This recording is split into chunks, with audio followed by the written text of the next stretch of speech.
Hello and welcome to another episode of A Friendly Film Take, the Film News Blitz vodcast of friendly film chat and friendly film debate. Me, Dan Lawrence, and once again we have Oscar Trinick on the pod. Hello, Oscar. How are you? Not too bad, not too bad. Happy to be back on. The weather's a lot nicer this week, I guess. Oh yes. Well, to be fair, it hasn't been bad, but it's think- been quite warm. I think it's about to take a turn, though. I can see the dark clouds are rolling in. And, It is a bit grey today. Yeah, and I've looked at the forecast, and I think it is going to rain on the weekend. So we've had our little bit of sun, but like the bank holiday weekend, the sun may become a distant memory by tomorrow. But yes.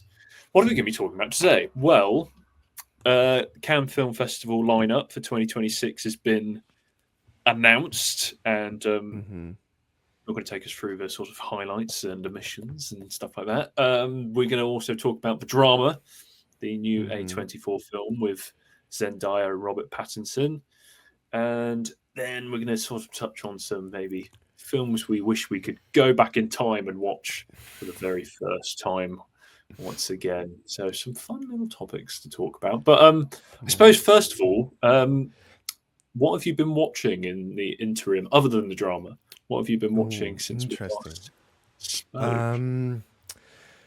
This past week, I don't know why I've watched all but one of the Resident Evil films. I don't know if you've ever seen them. I watched the first one a while ago, well, sometime last year, and I just the others got added to Disney Plus, which I just get for free. I was like, oh, they're all like 90 minutes long, so I watched like 2, 3, 4, and 5. I like them. Maybe apart from 2, I think that they're interesting capsules of video game films, because they kind of started in 2000s. It's gone all the way through to the 2010s now. Interesting. The other day I rewatched one of my favorite Denzel Washington films called Deja Vu. Wow, what a pick! Which I absolutely adore.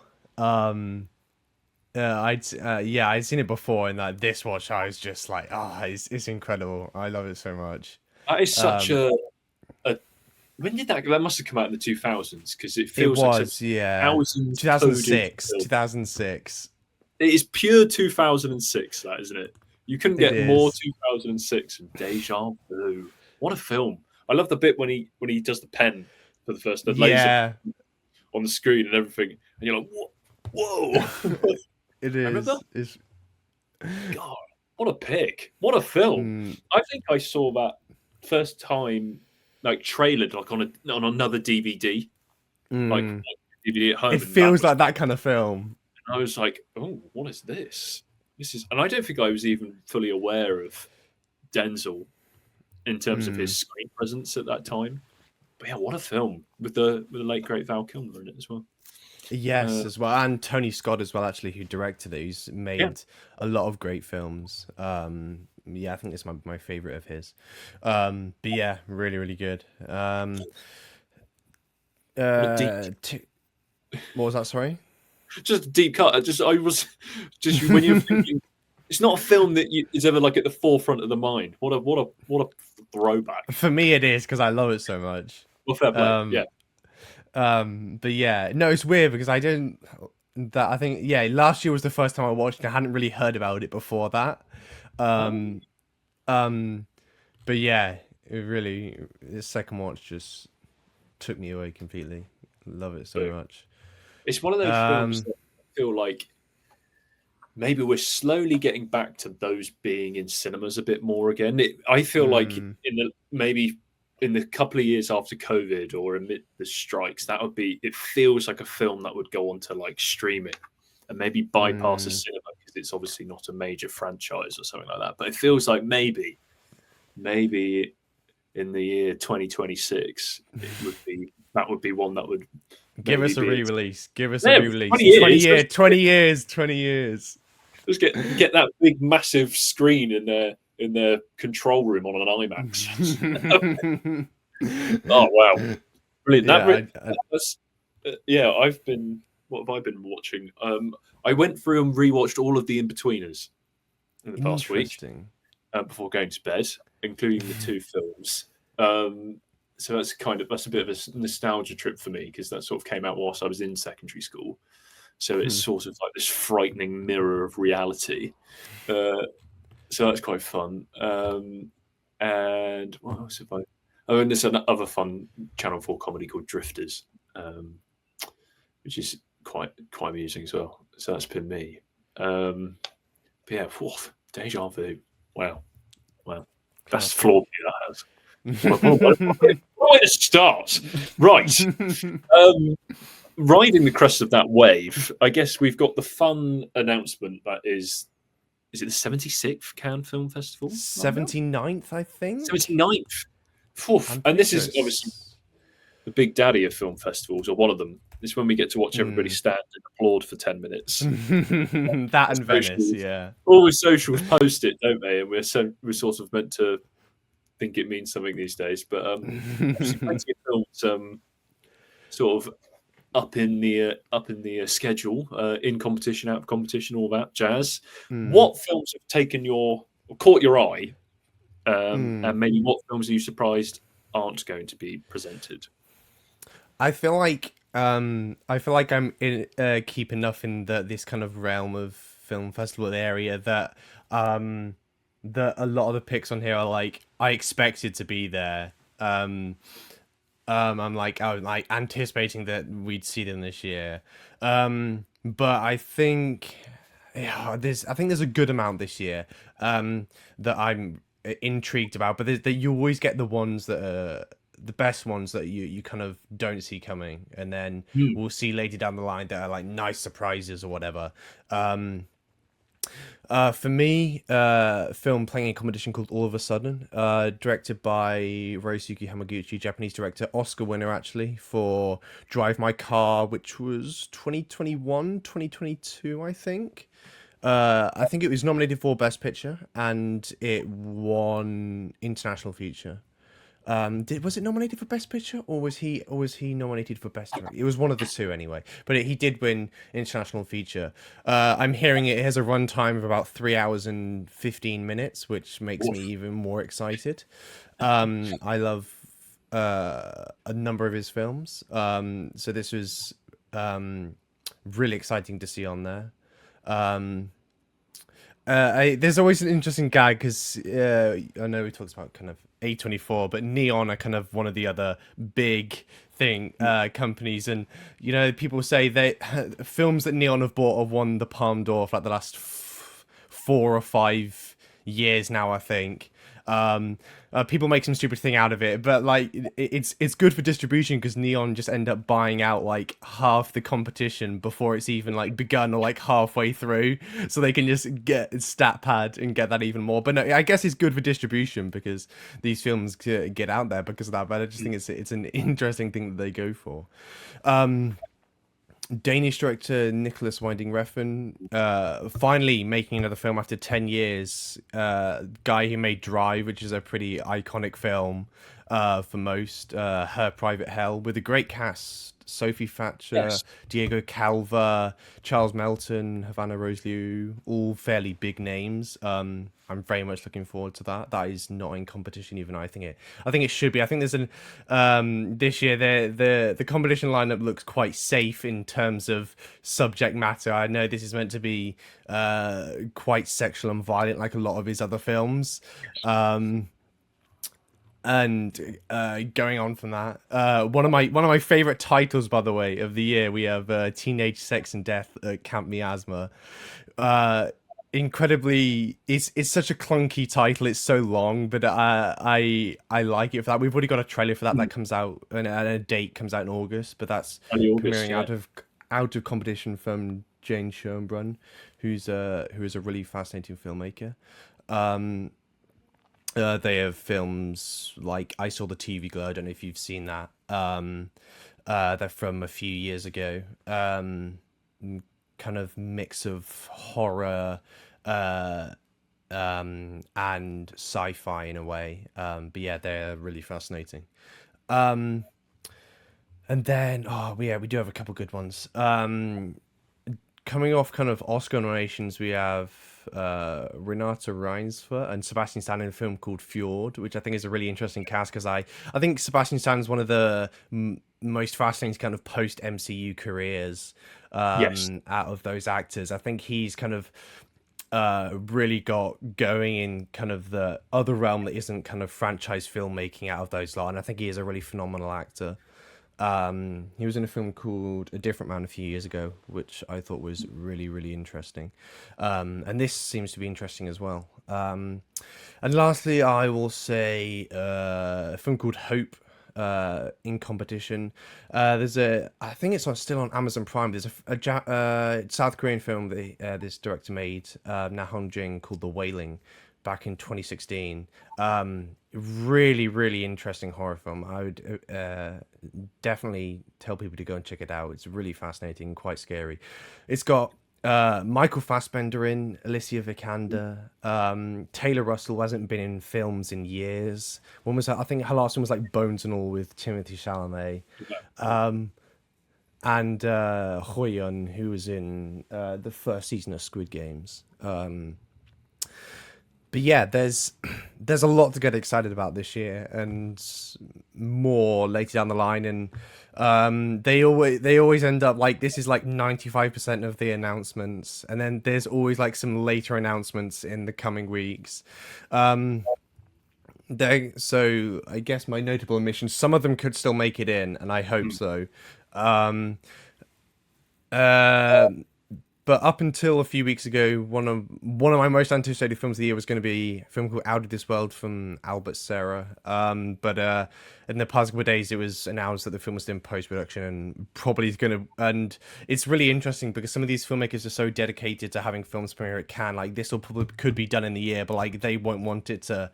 They'll want it at Cannes next year. So like maybe they could have been somewhere like Venice this year, but it appears not. But yeah, that was canned off a few days ago. And one of the most anticipated films of the year, I think, from a lot of people, is Digger with Tom Cruise. That was almost locked in until about a week ago when that was said no. I think there's a lot of, usually we get like one or two like American blockbusters premiering at Cannes every year. There's like 0 American films at Cannes this year, which I think is fascinating.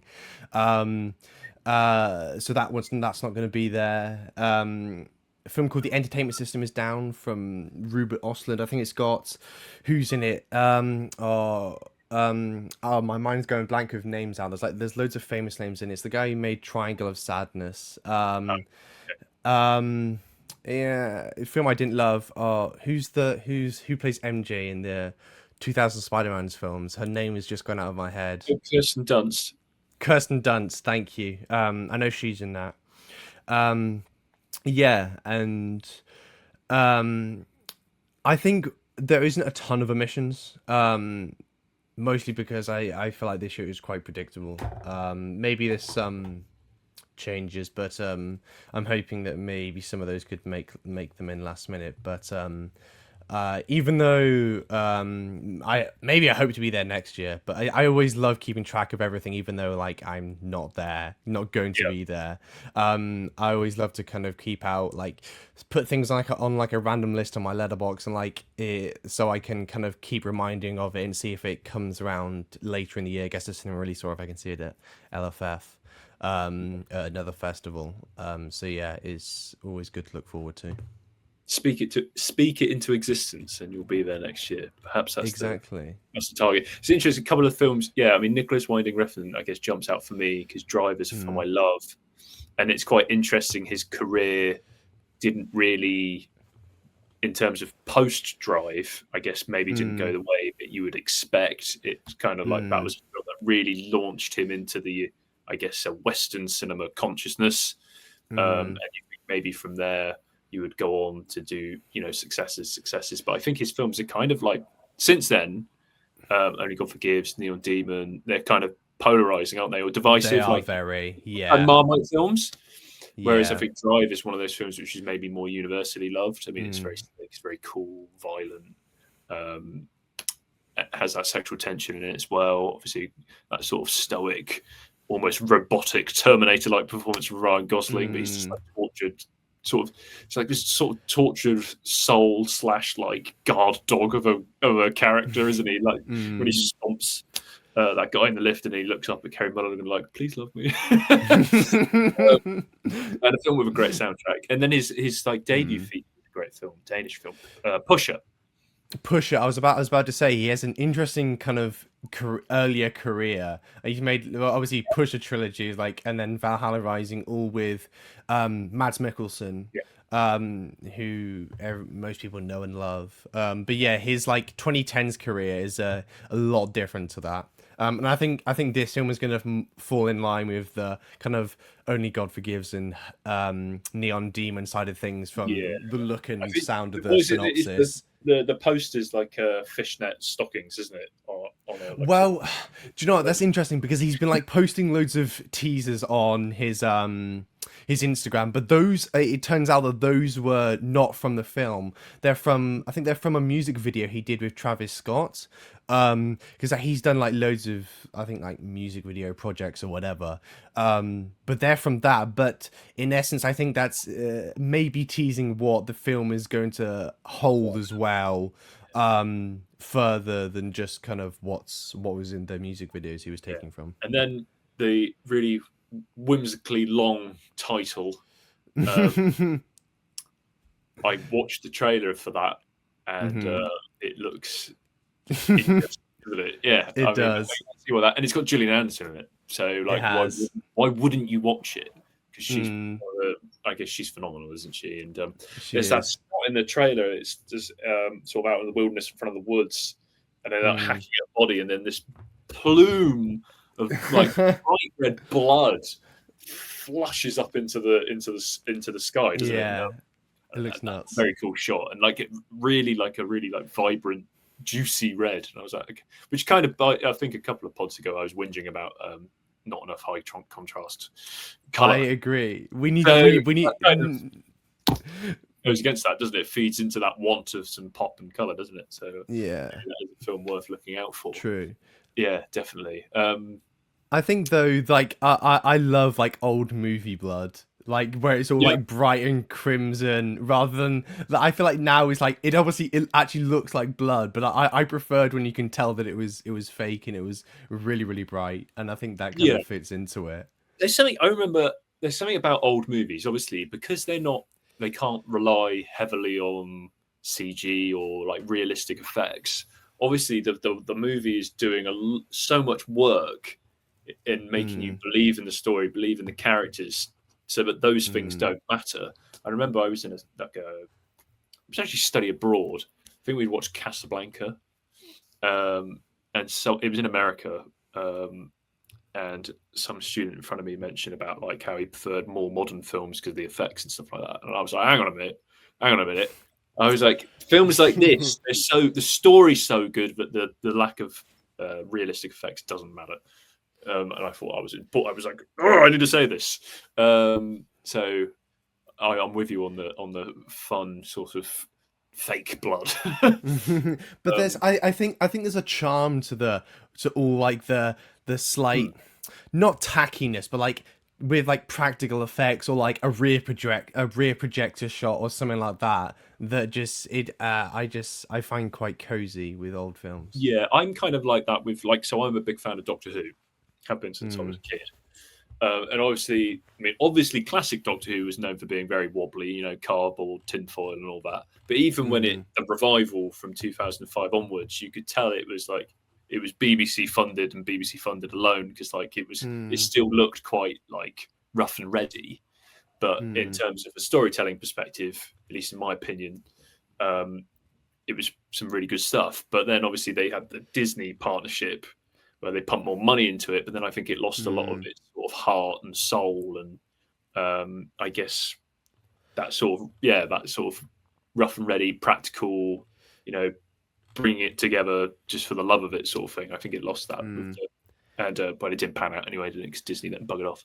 But yes, let's I guess we have an omission of American films at Cannes, but we've got a very much, I guess, American indie in cinemas at the moment, don't we? In A24's The Drama, which I guess had a lot of talk leading up to its release. Robert Pattinson and Zendaya, one of 3 films they're in this year. Oh, there goes my light, just clunking behind me. Yes, written and directed by, I'm going to butcher his, Kristoffer Borgli. Do I reckon I've said that? Yeah, I think that's pretty close. People will know for Dream Scenario, the film where Nicolas Cage keeps popping up in people's dreams, which is concept. But yeah, Pattinson and Zendaya star in this film as an engaged couple in the week building up to their wedding. And then a interesting secret from Zendaya's character's past brought to light, which then throws all the plans maybe a bit askew. I think that's basically what you can say without spoilers. Yeah. I guess we need to talk about it a little bit without spoilers, and then we can maybe go into spoilers as well because we both liked it. But I think Kristoffer Borgli also co-wrote and co-edited this film. Yes. So basically, I think that's probably, it's fair to say, what ends up on the screen in the cinemas and what you're watching is pretty much what he intended in terms of vibe and presentation. My opinion of this film, because I went to see it last night, I enjoyed it. I thought, obviously, Robert Pattinson sort of, I think it was basically for 90 minutes or so, we're watching Robert Pattinson have a nervous breakdown. And he's an English character in this. I was happy to see that. I was happy to see. I don't get me wrong. I love all these weird and wacky voices that he does, but it was kind of nice to see him be British for once. Yeah, and I think it worked perfectly for his character, who was this kind of nervous, not really confrontational guy, and also I think putting him at odds with maybe the American culture, which is a bit more, I guess. And through characters like one of the Heim sisters, her character, the maid of honor character, it's very in your face, very confrontational, very upfront, and would say exactly what she's thinking. Whereas Robert Pattinson, so I think that was a nice juxtaposition. I think obviously him and Zendaya, it's a fun on-screen pairing as well, and I guess it's good that. I mean, we went really in their other 2 projects. I doubt they're going to really collide too much because those are big ensemble pieces. And there were bits in the film which I think intentionally were cringy. Or oh god! Or the entirety of the last act, I was like, I just couldn't look. I think I was slowly just sort of sliding down into my seat. No. So all of that worked, and also I think the ending was quite neat. But. And it may be because I kind of had a little bit of a whiff of what the twist was in terms of what the secret in Zendaya's character was before watching it. I kind of read on social media. I didn't mean to read it. Like I was flicking through doom scrolling. I saw it had been there for a while. So I kind of put the pieces together. But I felt like I was expecting a little more punch. And I can't really describe really more what I mean by that. I came out of it thinking like I had a good time. I enjoyed those cringy moments, like cover your eyes, like cover your ears, like what's he doing, what are they doing? But I don't know if it needed more. I don't know. I or maybe I falsely expected, and I think this is going to go back to what I said about Borgli's creative control over the whole thing. Maybe it was a film that was going to have more punch, more like wham. I mean, I went to see it with Eden, and she came out and said she thought that there was going to be some major, like, real violent at the end. And maybe that's the point of the film. He's written it, directed it, edited it, and he's really just poking and prodding, isn't it? It's kind of like I'm putting up this topic. I'm asking these questions, and I'm going to just fuck around with it a little bit and just sort of, I guess, like wistfully, gleefully, whimsically poke fun at the topic. That's kind of where I'm at with it. I enjoyed it, but I don't know if there was like I didn't come out of it pumped. That's my assessment. What about yourself? it definitely feels like one big troll in that way. Yes. I'm even though it was I did see it was all over social media beforehand. I didn't have it spoiled. Thank goodness. Even though to be fair, it's not like a third act spoiler. This is like a first act spoiler. It's like this is I guess is what is the film is primarily about. But and I'm glad in like the marketing didn't lead with that as well, because I feel like so many films would have led with that, even though it happens towards the start of the film. Yes. I was fairly mixed on it as well. Overall, it is the kind of the main premise, the idea that's kind of service is quite blunt. It's presented in a way that is very kind of forefront to the story, and it's quite it's I guess in your face, but at the same time it feels appropriate to tackle such subject matter in that way. But I think some of the more interesting ideas are kind of left out to dry a bit. The dynamics between Pattinson and Zendaya, especially. Even though I think they have really good chemistry, and I think this is one of Zendaya's best performances. And Pattinson's great as always. Yeah. Really, really great. Love that guy so much. And I guess overall, I found it a bit unconvincing, and doesn't quite kind of equate to the sum of its parts that it feels like it's offering at times. But I didn't hate it. I'm kind of I feel quite down the middle on it. Yeah, I think that's a good point. I think it's kind of where I'm thinking. I think we should let's talk about spoilers now at this point. So if people haven't seen it yet, skip a little bit, and maybe I'll get the actual clapper out when we're done talking about it. So obviously the twist, and also I really agree with you. I really liked that the marketing was kind of like telling you that there was this big thing, but then not going to tell you about it. So even from like I think the first teaser was that scene where they're doing the practice photos, wasn't it? And you can tell that something weird. There's a weird dynamic, something's off between them. And also, I really enjoyed that scene in the film when it came to it, because it was quite funny. And then I think the wider trailer, we see the bit in the first act where they're trying out the catering and they're trying out the drinks and the wine. The best man and the maid of honor, who are another couple, and then they go round telling each other the worst thing they've ever done. And then Zendaya revealed that as a kid she planned a school shooting, but didn't do it. And then I guess the topic of gun violence in America becomes something that the director, I guess, chose to just fuck about with and just go like, I think almost all of the humor, he's basically, I guess it's just him just going, I find it absolutely ridiculous that this is something that is a part of the fabric of this country. So I'm just going to take this. It's kind of how I felt. And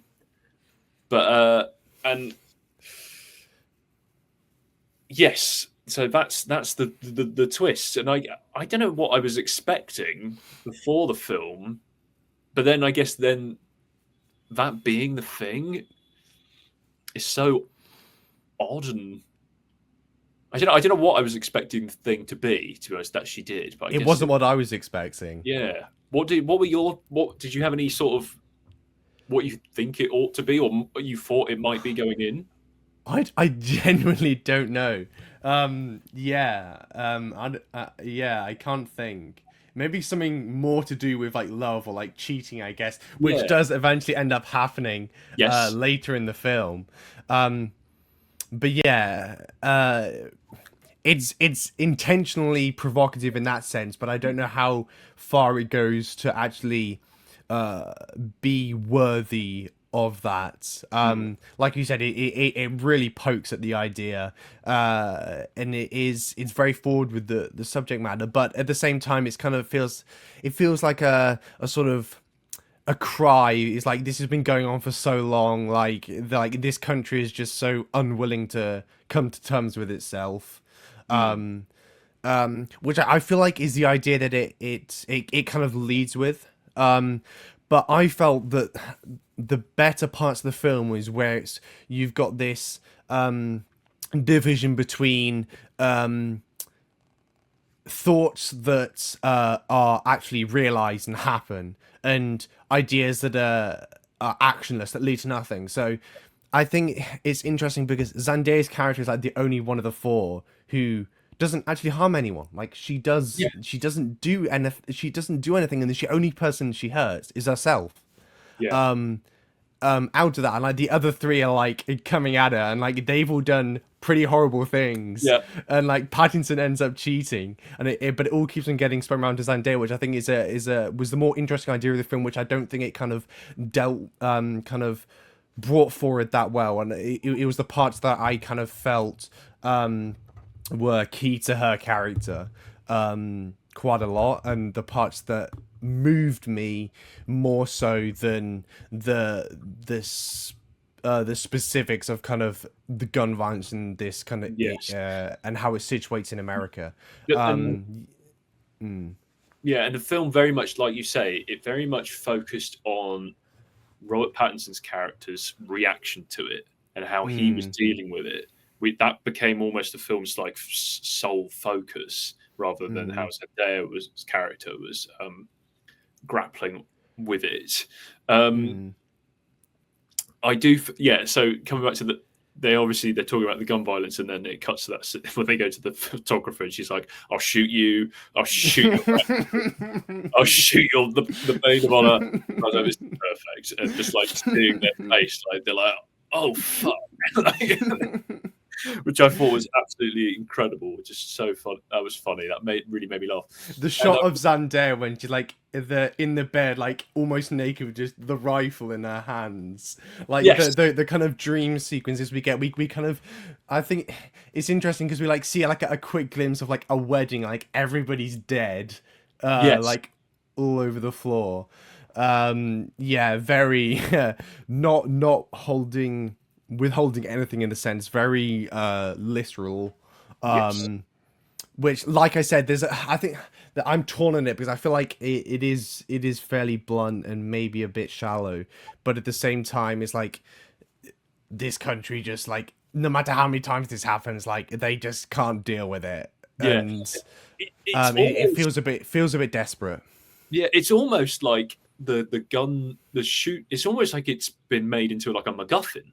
Almost, it's like he's just picked something to be the thing, you know, and yeah, he makes a sort of point on it. But then by the time we get to the wedding, it's really just about the social dynamics, isn't it? Really, like the shooting thing's kind of been sort of swept under the rug. I mean, we're more just talking about lies and secrets and not wanting to be exposed, and then just like having a total mental breakdown when it all comes out in the open. And Pattinson's speech, where he goes back and says everything he shouldn't have said from when his friend was telling him at the start, like, don't say this, don't say that. And he says all of those things, which is absolutely incredible. Oh dear.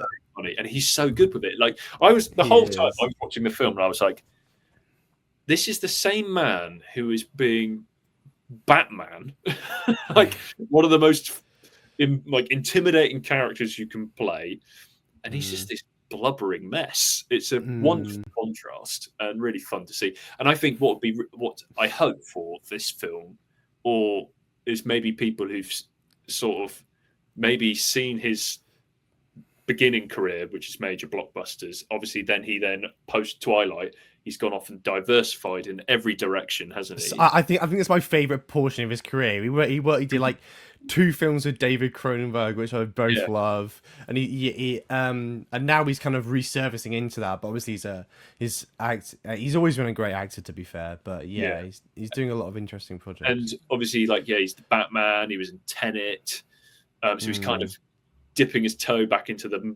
major screen or major franchise waters, and maybe those people will see his name and they'll certainly see Zendaya's name and think, oh, what's this little funny film that they're doing, and see another side of.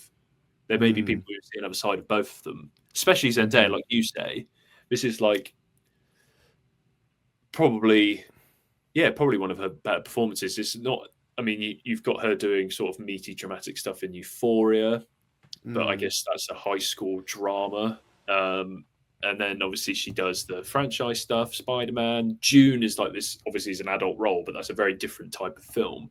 Whereas this is a very sort of, I guess, more grounded sort of film, isn't it, compared to what she does? So that's pretty cool as well. People, because she's like a superstar now, isn't she? You put her name in a film, I guess people will just turn up. And do you know, I was going to say, this is one of the most packed screenings I've been in a while, which I thought was good. Yeah, and I think it's selling well. I mean, it's making money, but it's nice to see that they actually have the names have the pull. In that sense. A24 are on a bit of a roll with that, aren't they? Really, because Timothée Chalamet really pulled people in to see Marty Supreme. To be fair, that only just made money, I think, because that was, I think, did it? It made good money. I imagine it was just about break even. It was not cheap, no. Yeah, and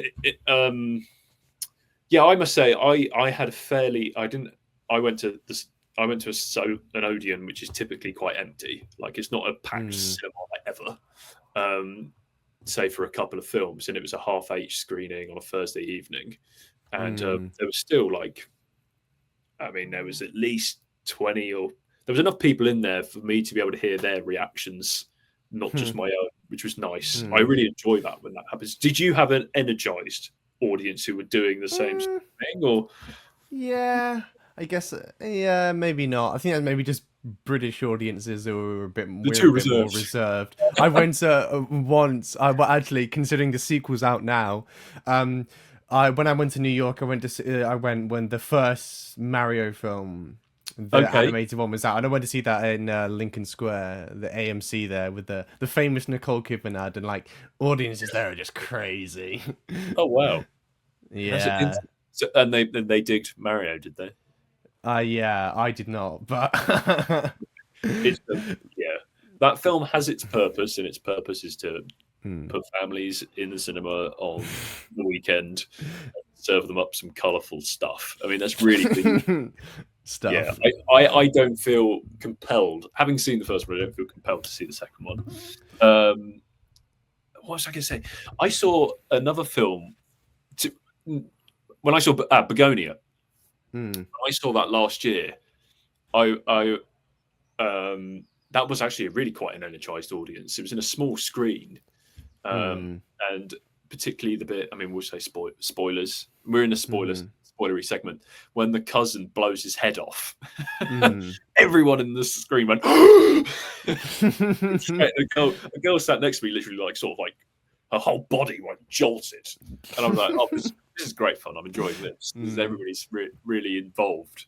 Those are really fun, and it's nice that films I feel like that's a good sign. Like you say, you have a screen, and it's for some really weird concept film. It's not like not a Marvel film. It's not a Disney. It's like A24 seems to be doing some good stuff to putting bums on seats, and it's original.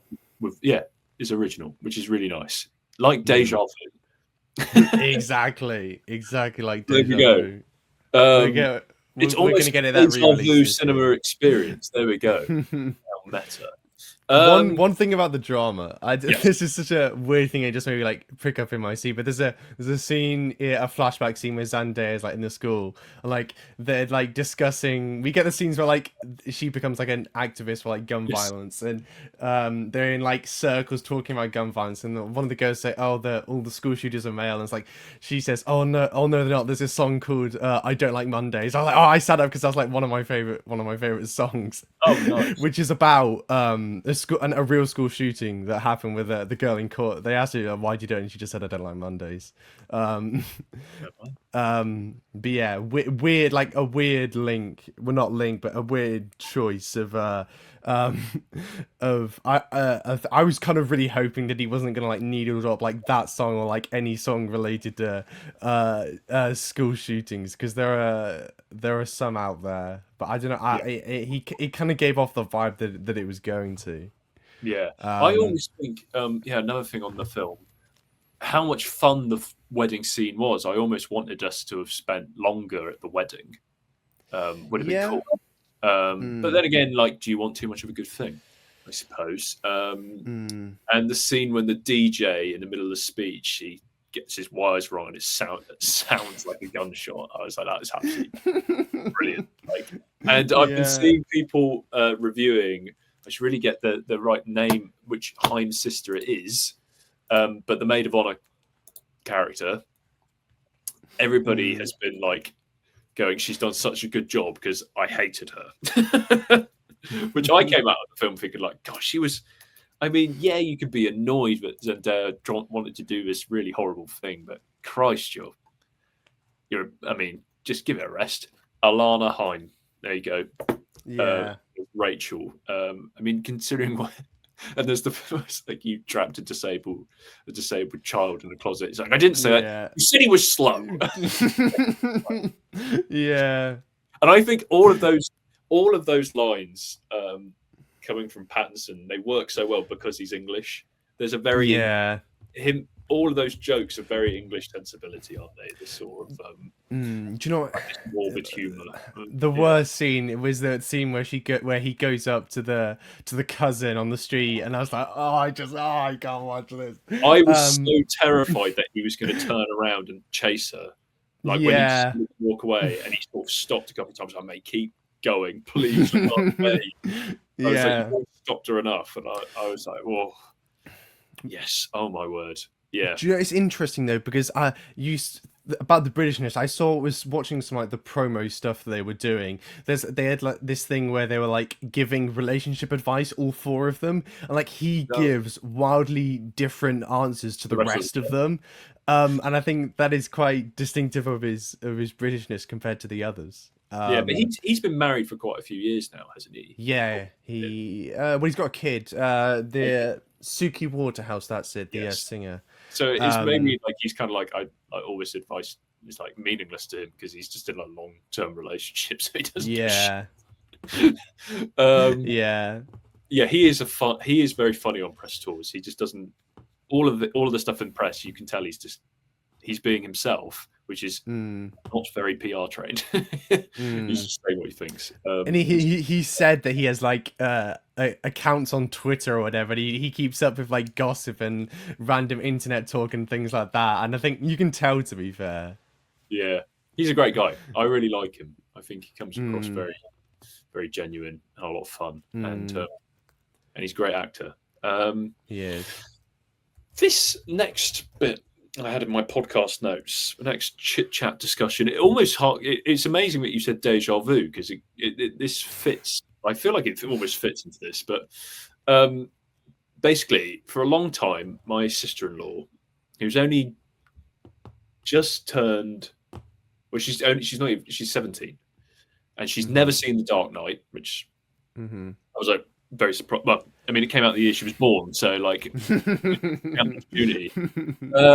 She's seen Batman Begins, but basically, her and her boyfriend are going to come around this weekend with me and Eden, and we're going to watch The Dark Knight. She's going to watch The Dark Knight for the first time, and that's a film for me. It came out when I was 13, so it's a pretty perfect film for a 13-year-old, I suppose. I think I saw it 3 times in the cinema.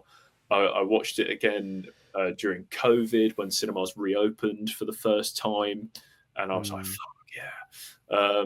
And it got me thinking about like the films you wish you could go. Like, I'm jealous because I love that film. I'm jealous of her. She's going to watch it for the first time, and it got me thinking. Oh, what are those films that you wish you could watch for the first time again? I mean. Now you said Deja Vu, I'm almost thinking like that's one for me. But what sort of films come to mind to you where you're like, if you could harness that feeling again of watching it for the first time? That is it's a pretty deep question. I'm trying to think.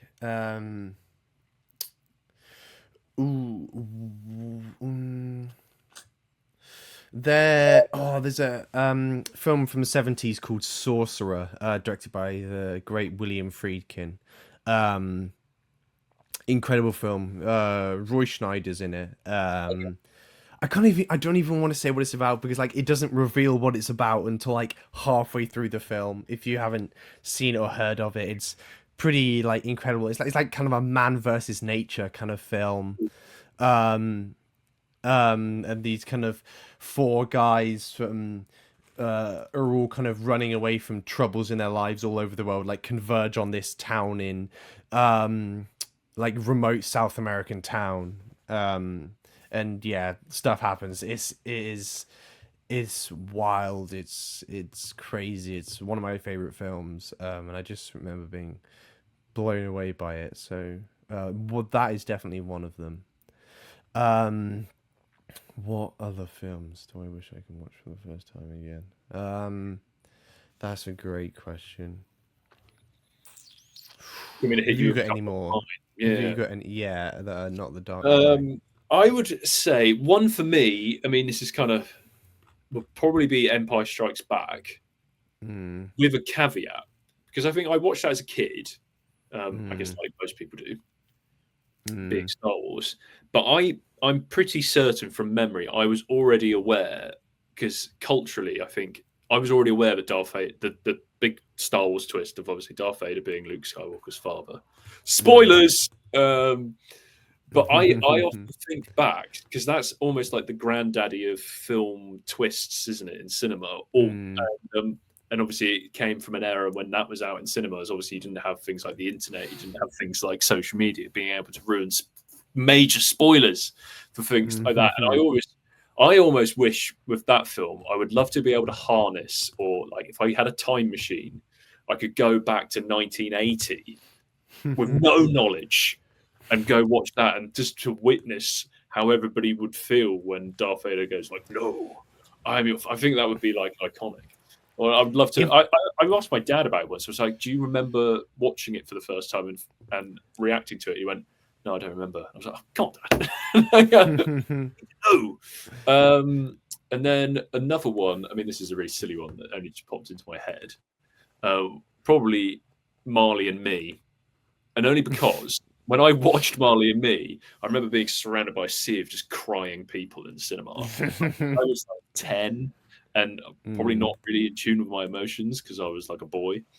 And also I hadn't really, I mean, we had, growing up, my family had rabbits, which aren't pets that you maybe build as bigger. I don't want to upset the rabbit owning community. But maybe those aren't pets that you have as emotional attachment with. But obviously since having my cats, I feel like if I watched Marley and Me, probably even without even watching it for the first time, if I watched that again now, if I watched it now, I'd probably be in floods of tears. So maybe just to access the just to have a good cry, Marley and Me would be one. Most intellectual choice in the world. Interesting to see, like, going, if I would, this is like a bit of a twist on the question, but I would like to be someone like at that period watching something like the Texas Chainsaw Massacre or Exorcist in like that era, because that would have been crazy seeing those kind of films when they were made. Just to be like, oh fuck.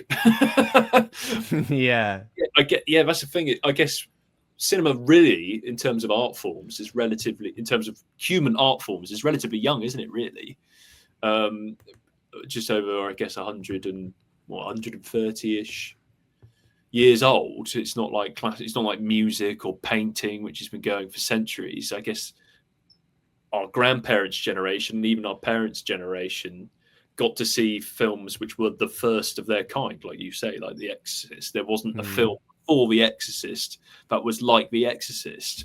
Whereas obviously we're now in an age now where everything is kind of pastiche or a remix, or it's very hard to carve out these days in cinema films that feel truly unique.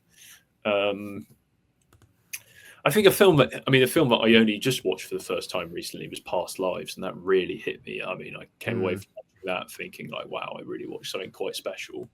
So maybe that would be one, but I don't know if that counts because I only watched it for the first time a few weeks ago across Christmas. Let me think. I'm trying to think. I think going to see Tenet, like, is the first time after during lockdown or whatever, was quite good. I saw that like 3 or 4 times in cinemas because there wasn't really anything else at that time, to be fair. But yeah, I still love that film. I have not revisited that since I saw it in the cinema. Maybe it is due a rewatch because I'm under in terms of my Nolan ranking. I'm undecided on where to put it. Really, I really enjoy it for the funny sound design of Kenneth Branagh's body hitting the side of the boat.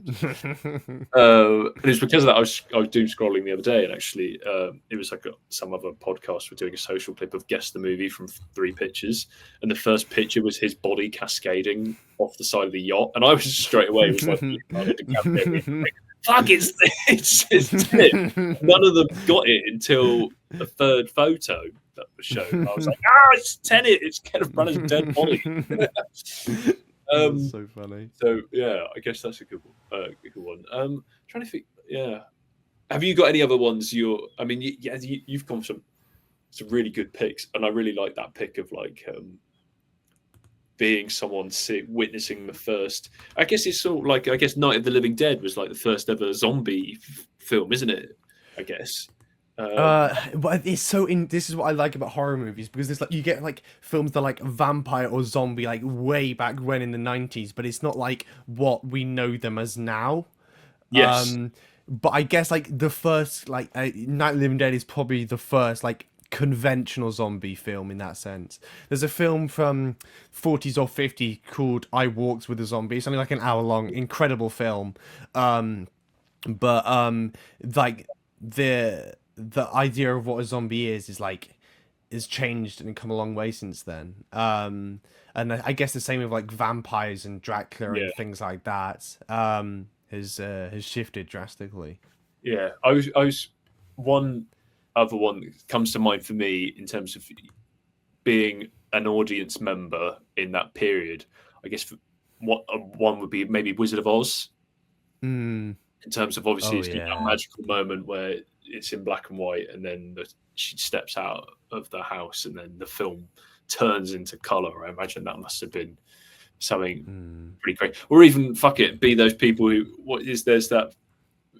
it's like one of the very first moving picture films. It's like The Train, and everybody because they didn't know what they were watching. Everybody thought the train was going to come out the screen.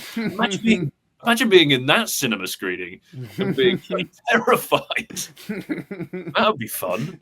That's quite funny, actually. Yeah. Oh, well, I guess we've really taken this topic and molded it, haven't we? We have. But that's quite. Yeah. I think we've really nailed that.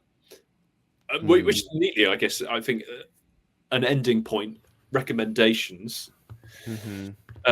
And I feel like this has almost been a podcast of recommendations from start to finish, really. But what would you say? Maybe in the themes of what we've been talking about, what should people go away and watch?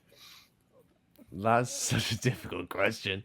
Or should we just tell everyone, stop what you're doing and go watch Deja Vu? I was literally just about to say the same thing. Just go and watch Deja Vu. That's the recommendation for today.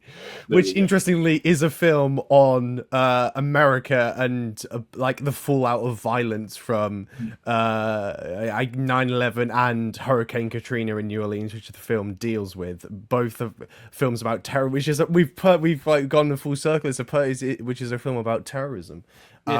We've gone full circle. The theme of like observance and sort of, I guess, surveillance, surveillance, yes, and that sort of every movement you make being tracked feels so on point for like nowadays. Anyone with a smartphone, your social media, your digital presence, all of those themes. God, what a film that was of its time and thinking ahead of its time. Do you know what?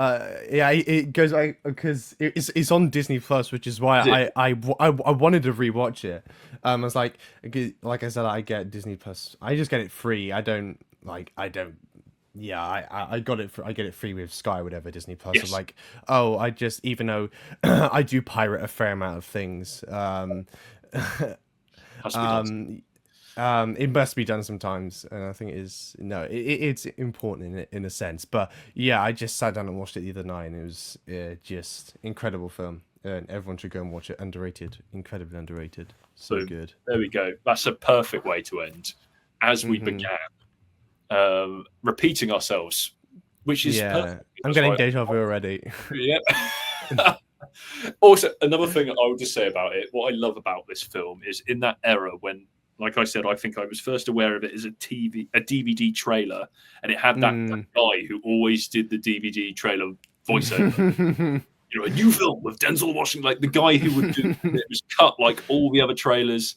So if you enjoy that sort of nostalgia of home cinema watching, you'll also really enjoy it. But what a beautiful place to end. Oscar, thank you very much for joining me for this trip down memory lane from the past to the present. And thank you, listeners, watchers, for joining us. Comment, like, subscribe. Let us know if you've seen the drama, what you think of it, what you thought of the twist. Maybe comment some of your favourite films you'd like to go back and watch again. But yes, I guess that's all from us. That's should I do the clapper? I suppose. There we go.